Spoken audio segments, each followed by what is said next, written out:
So Stash, thank you for being here. I'm very excited to talk to you. Thanks, man. I'm excited to be here. Thanks for asking me to come on. Of course. And like I said before, when we were off camera, it's easy to talk to people that are in real estate. It's easy to talk to people that, we speak the same language. But let's start at the beginning. What drew you into real estate and what made you take the career that you did?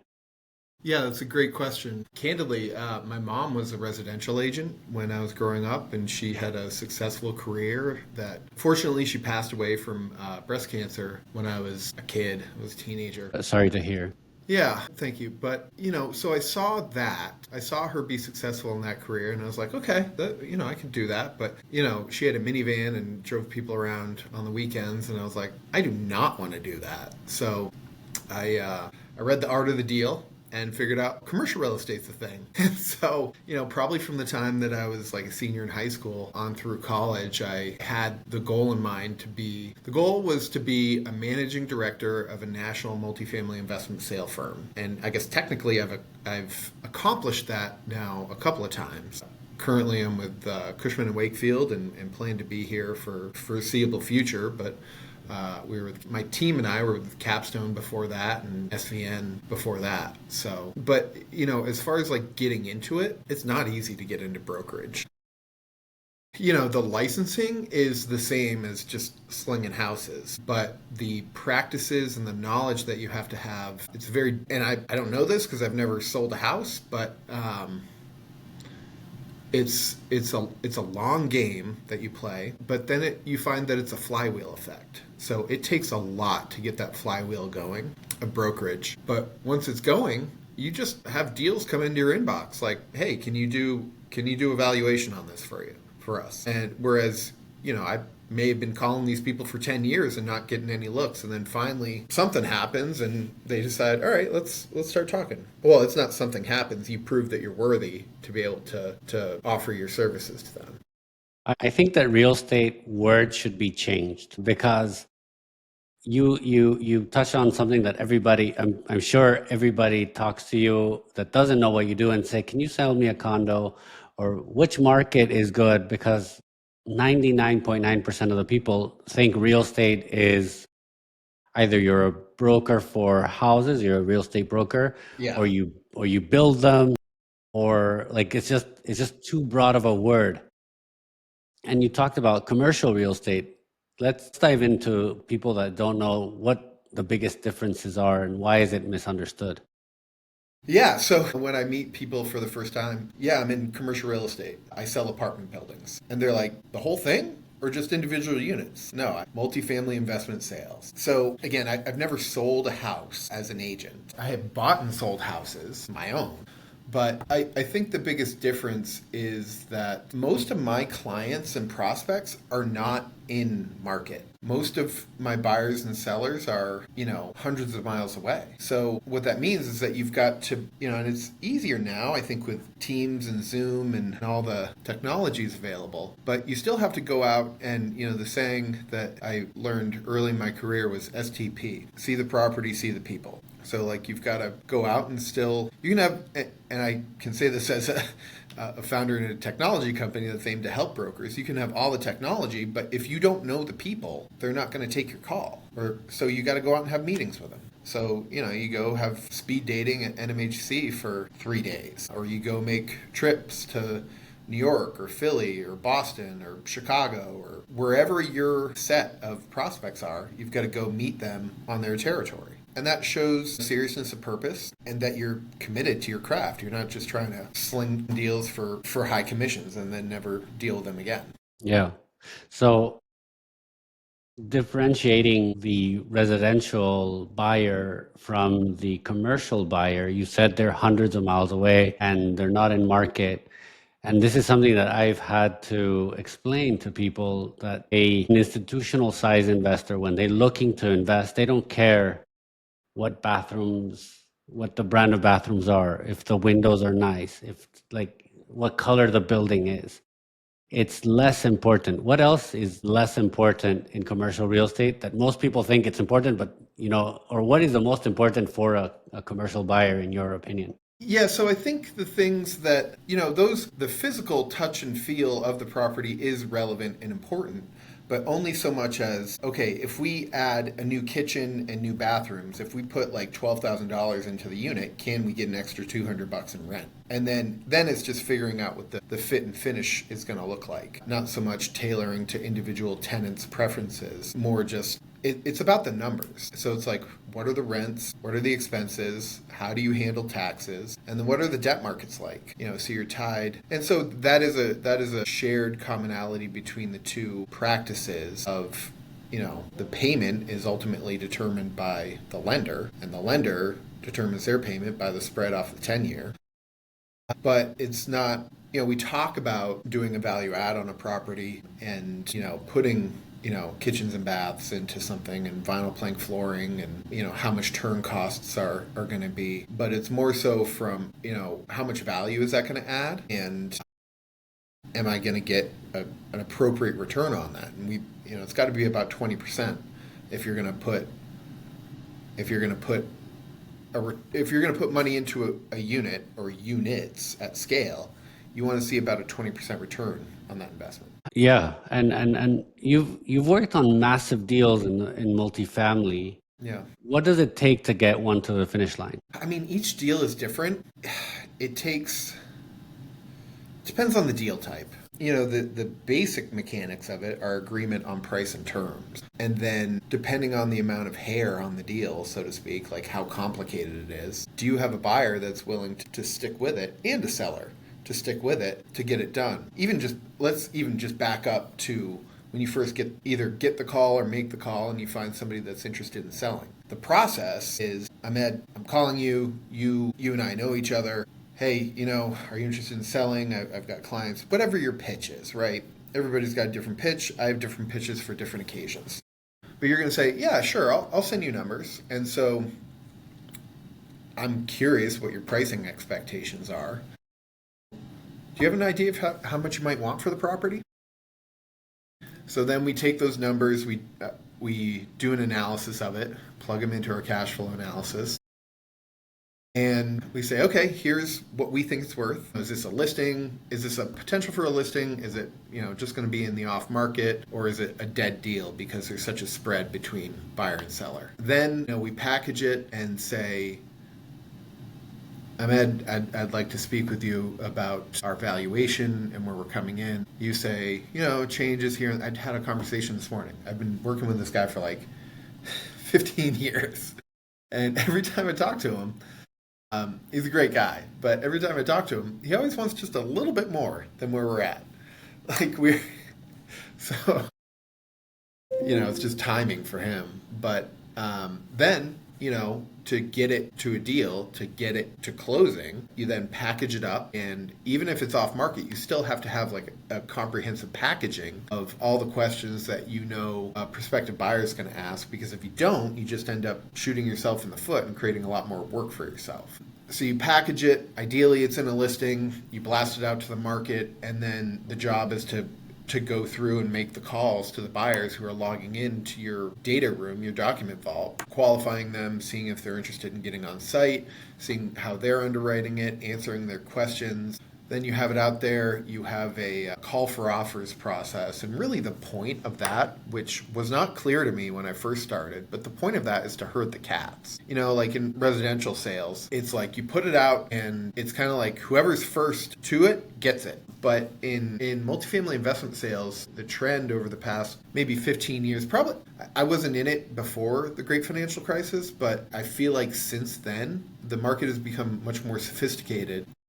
So we run, it's kind of like a mini auction process where it's not like auction.com or, something where you're actively bidding and you can't have any feedback, but it's like, here's our date that bids are due. You can get on site before then. Bids are due today. And that's like one of the first questions that people ask is, when's the call for offers? Because then they know when they should start paying attention to it. And it's usually like a week before.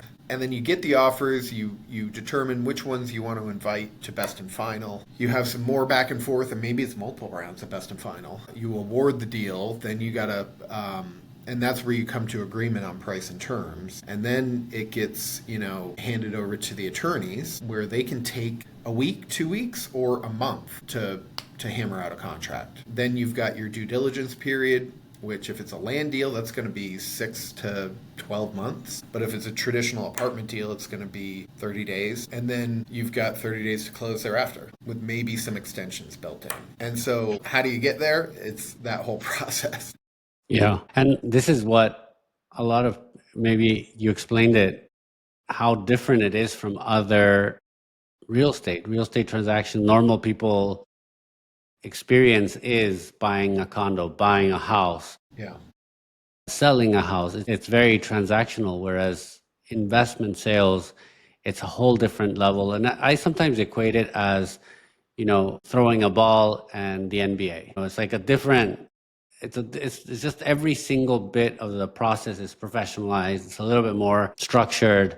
Yeah. There's a lot less emotion. It's not like, oh, you're going to pay more because you like that kitchen Yeah. window. It's just Right. more like, how good is this asset? How much Value juice? you can, yeah. Well, and that depends on what your strategy is too. Like if you're a pension fund, you just want a brand new deal that you can clip a coupon on, that you can then deliver that return to your investors, and you don't want a value add deal. You don't want something that you have to mess around with.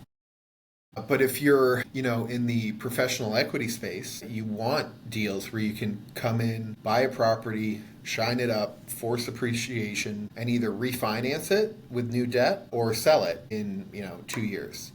Usually I think the average turn time is about 7 years on a hold. Sometimes it's less, sometimes it's more.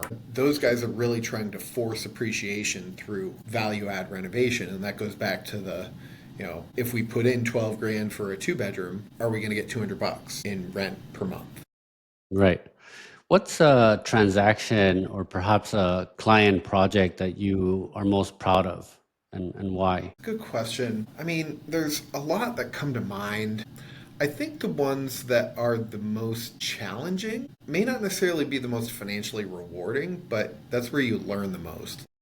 A couple of years ago, I I got a referral from a friend of mine up in Michigan, and it was a vacant shopping center, but it was 12 acres. The seller had been working on plans to redevelop it into 250 apartments, so just a garden-style apartment complex. And I had a couple of developers I was working with, but I really didn't understand the development game. And through the process of that transaction, I really got an opportunity to understand why the due diligence period needs to be 6 to 9 months on a land deal. And the reason is you've got to get soil samples, you've got to get a phase one, you've got to do a site plan, you've got to have like renderings, because you need all that stuff to be, you've got to have almost like permit ready drawings. Maybe even you want your permit by the time you close, so that the day you close you can start construction. So I think some of those land opportunities, they take forever and they're a slog, but we've got another one closing here in the next couple of weeks, and some more that we're hitting on.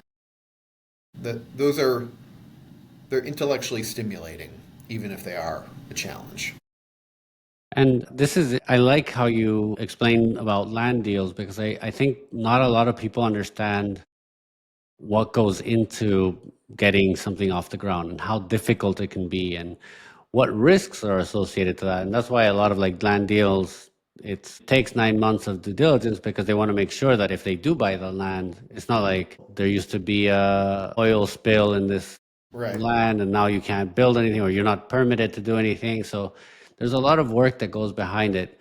What Yeah. other challenges or misunderstandings you feel that people have with brokerage and also commercial real estate? When there's a lot of money involved, there's an opportunity for malfeasance. And so, sometimes it's tough to sniff those things out up front. We had a deal that we were working on a little while ago that, the buyer came in, was very excited about the opportunity, loved the profile of the deal. They were going to assume the loan. And we got to a week before closing, 2 weeks before, and both his title company and his lender were on a do not work with list. And it's like, what? Like, what? And I don't know what these people did to get on that list, but it forced us we had to scrap the plans for the loan assumption, and the buyer, he'd already had non-refundable money up. He had to go get a bridge loan.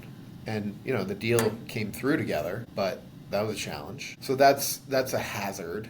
With regard to like development, it might make all the sense in the world to you and I as lay people looking at this site that it is a perfect fit for whatever, a hotel, a multifamily property, a housing development, an industrial building, whatever it is. But if it's not zoned that way and you can't get the municipality in which it's located in on board to change the zoning. And also a lot of times these developments, they require tax incentives. So a break on the real estate taxes, at least in the Midwest, because if not for that, they wouldn't get done. Or they would get done and we'd just be living in like a Minecraft world where you have just all block buildings all over the place because that would be the only thing that you could make money on. But it would be an ugly world to live in. So, the advantages of tax abatements are that it allows you to build a nicer quality product that's going to benefit the community. A lot of times these elected city leaders, they don't understand. They're like, well, this developer's making all this money. Why should we give them incentives? And well, the reason is we're seeing developers right now having to do either cash in refis or looking at selling it for basically a break even. So they're not, and they've taken all this risk. It takes 3 years start to finish to get a deal from concept to starting leasing. And this guy's going to sell it at a break even or have to refinance it and put a couple $1,000,000 in just to keep his head above water. So those are some of the risks. In 2023, when we saw interest rates skyrocket in a very short amount of time, that threw a lot of deals, made them unfeasible. We were keeping track of the spread between what we thought a property could sell for what we thought a property could sell for and what the owner thought they wanted for it. And it was high as like 30% at times. We've seen that gap narrow and we're getting deals done finally again, but there's nothing you can do. It's out of everybody's control. What trends are you seeing that are shaping multifamily right now? You said 2023 it was this huge spread, and at our company we called it the big pause because Yeah. people were holding on to their valuation and saying, no, my property is worth 10. Buyers or investors said, no, it's actually worth 7. They were like, well, at 7, I'm underwater. I can't do 7. I'm not even covering my senior loan. You said today people are starting to move again, but what's driving the transaction volume to increase? Yeah, I mean, there's a couple of different things. Part of it is just time. Time forces people's hands where they've got to do something, or their loan is coming due. And so you have to do something. Or, maybe you bought a deal and in the subscription documents, the documents that you put out to investors, it says, hey, we're going to sell this in 7 years. And we're in year 6 right now. So you have to sell it by the governing docs of the agreements that you signed. Or lenders are. I think for a while in 23 and through 24, lenders were being very patient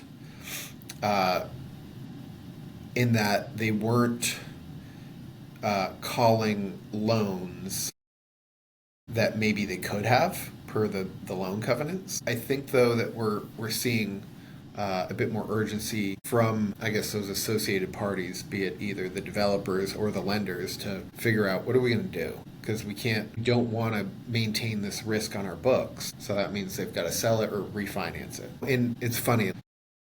In the past 2 years, the Midwest markets have become very sexy. I say that and I laugh at it because previously it was like, oh, we just want the smile of the United States. So from California down through Arizona, Texas, through the South, and then up until like the Mid-Atlantic. But what's happened in those is oversaturation of supply.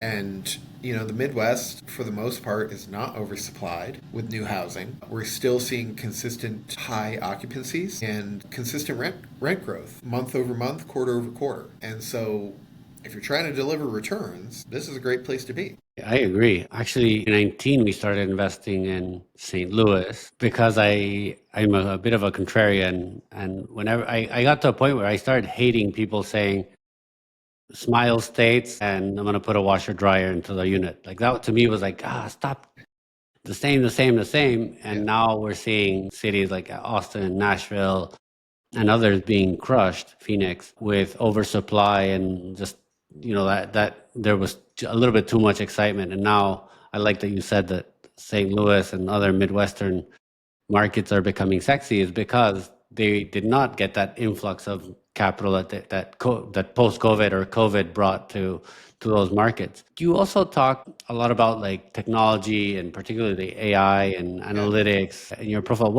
What's your angle there, and how is it like disrupting the real estate industry? Yeah. So, I've been in brokerage in one way or another since about 2008. Um, and when I first got started, I just literally had the auditor's records. So I had to figure out what all the data elements were and what they meant. Then as my career went on, I was able to afford some data subscriptions.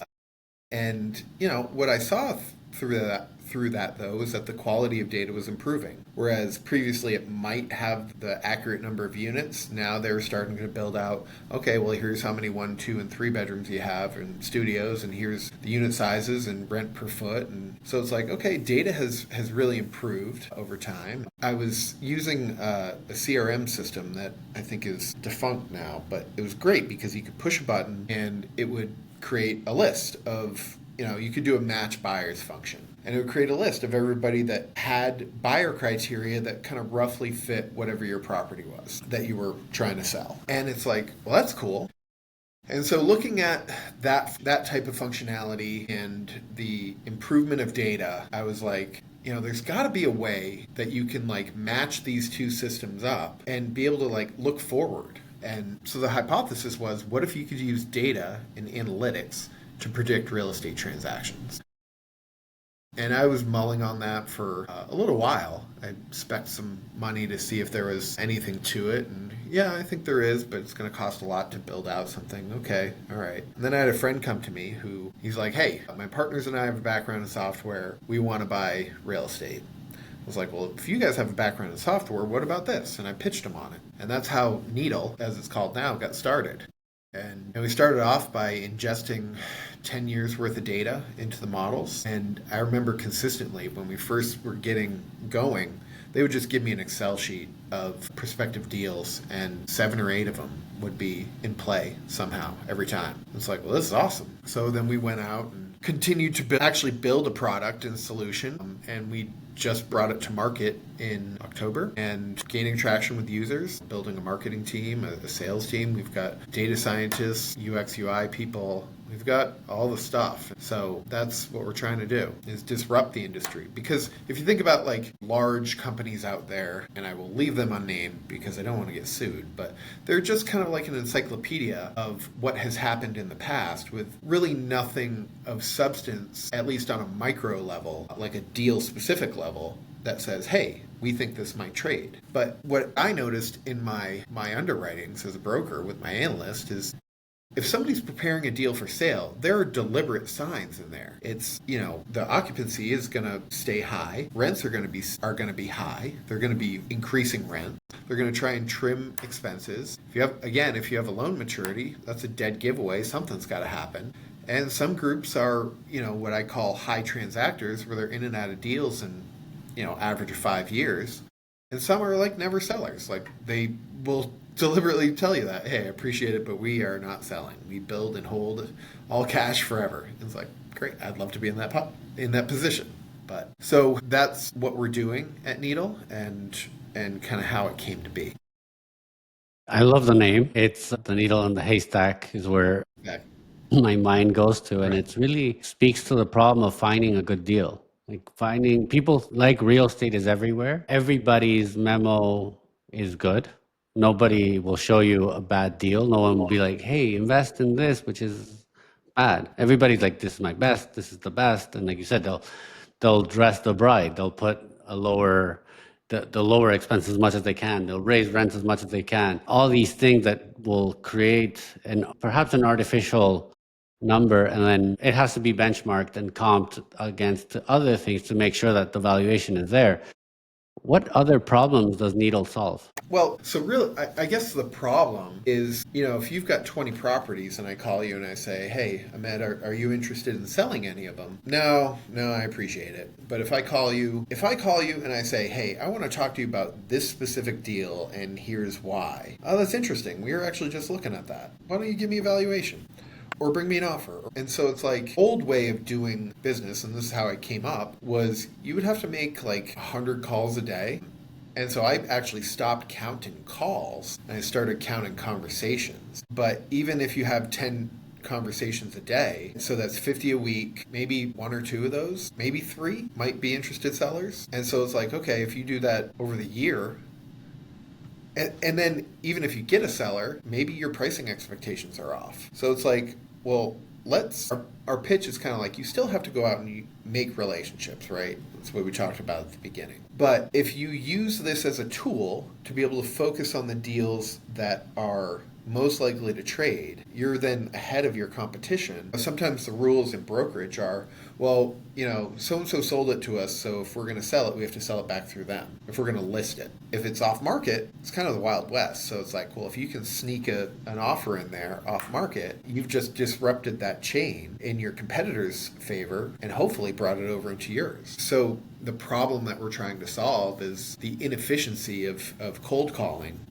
especially those who are not actually interested in being a market participant in the buying and selling of properties. Yeah, yeah, and I think it also saves time, but it also opens the opportunity because, like you said, the best deals or perhaps the better deals are the ones that are off market, the ones that weren't for sale, they're not on the radar. And if someone says you've held it, like you might call someone that says, "Hey, you've held it for 20 years. Are you thinking of selling?" They might be like, well, maybe or not. But then if you come with that knowledge of like, I think we can get like, I don't know, 250 a door or 200 a door Yeah, or 100, like their eyes might be like, yeah, I might consider that. I might be right. open to hearing the because you have that intel, you have that extra firepower instead of just calling to see if they're willing to sell, which is, like you said, 100 calls, you probably get 98 no's, and Yeah. that's a hard day at the office. Yeah, which is okay for me. I actually like cold calling or making calls as long as there's a purpose behind it. But when you're in a completely cold market and it's deep cold water, that's tough swimming. But Yeah, the pitch is, if I brought you the right offer, would you turn it down? right. Made a bunch of money using that. So That's a good line. yeah. What trends do you see shaping commercial real estate in the next 3 to 5 years? The thing with commercial real estate is that it's based around physical assets and it's expensive to update physical assets. So I think that there's a lot of like PropTech solutions that are out there, but the challenge it might be as it comes to like the hardware of buildings and systems monitoring, things like that. It's like, how can you make a cost-effective solution that will do the things that you want it to do? I think it's easy to put in new PropTech solutions in new construction or renovations, but how do you retrofit an existing building? So I do think that there's technology and reporting that can be implemented into the business, but a lot of the real estate is controlled by people that are 50 plus, and they're kind of like I heard a stat about general contractors. The average age of a GC is like 55. And they're like, well, it's worked this way for me my whole career. I've got 10 years left. Why am I going to change? So, and I think that same analogy kind of holds for commercial real estate. It's worked so long for this long.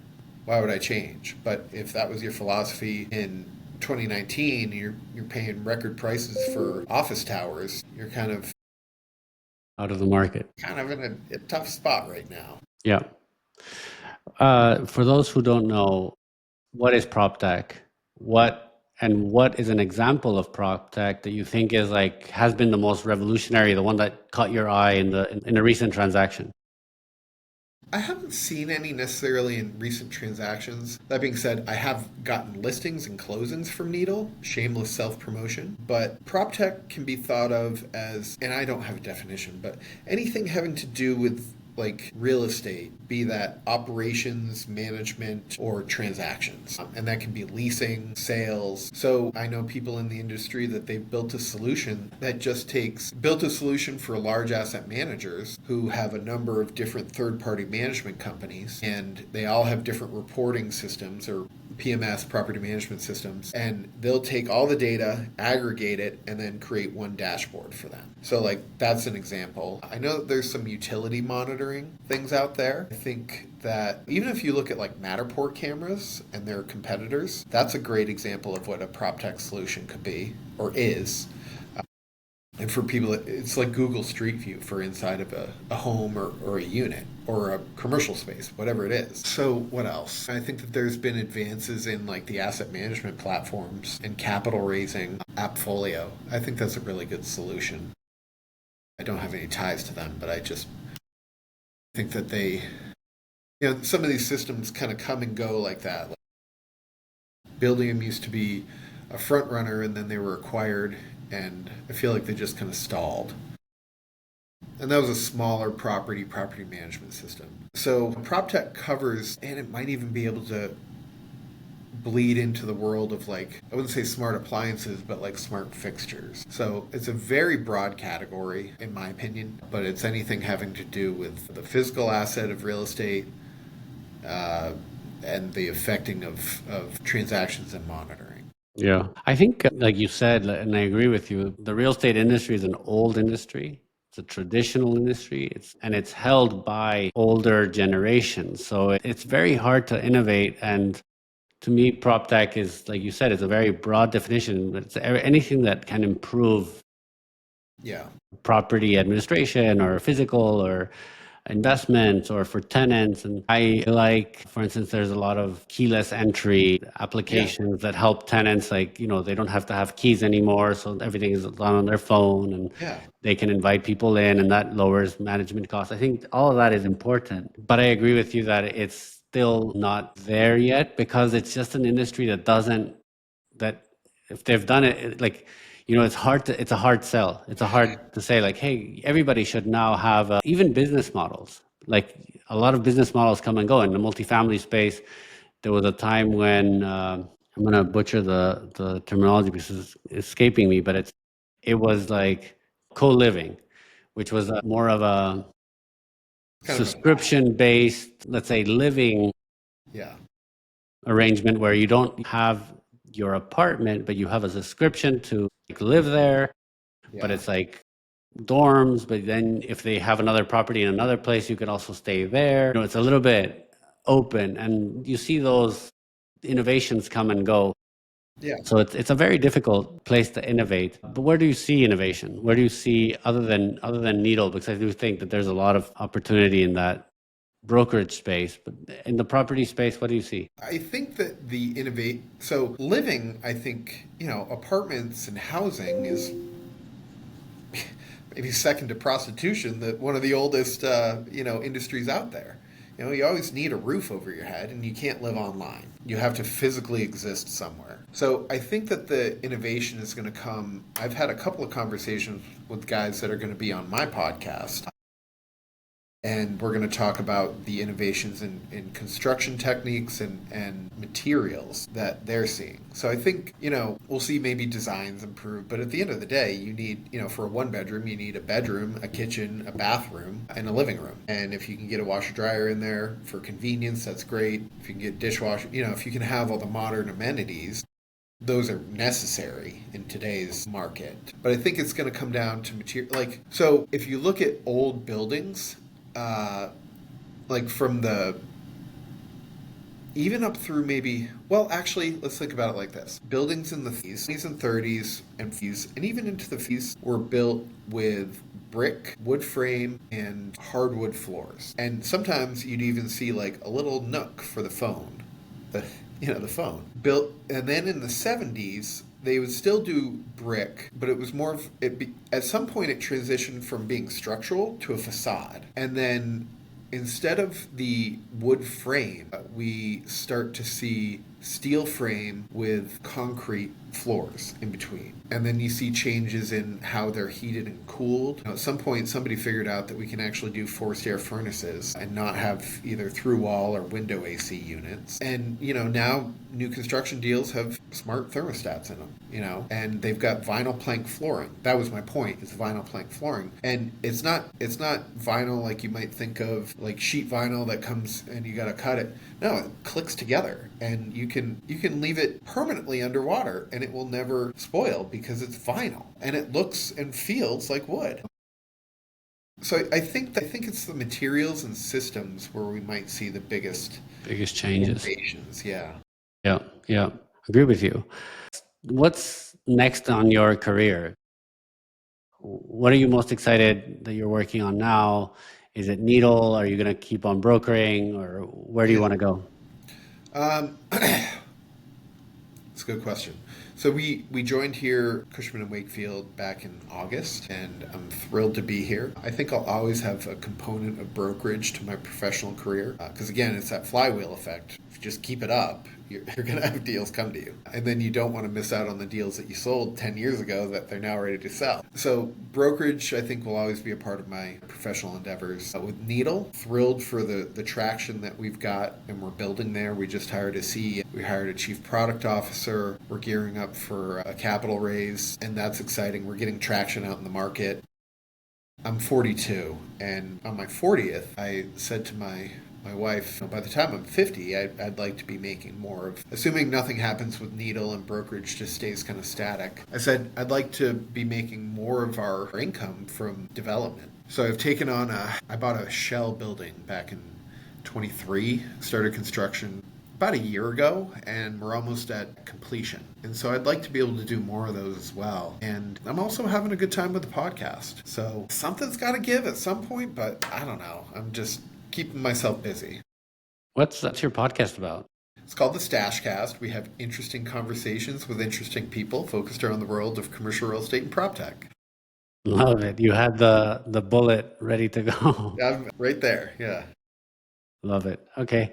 Amazing, Stash. Thank you. Thank you so much for coming and sharing your insights and knowledge of commercial real estate. Very exciting what you're doing with Needle. And I'll link to your podcast for people that want to learn more about commercial real estate and have that conversation that I think it's a fascinating world that not a lot of people know about. So I'm definitely gonna check it out. Yeah, I've had all of them have been great guests, but just real fun conversations. So, yeah, hope you enjoy it. Thank you. Thank you for coming. All right, have a good one.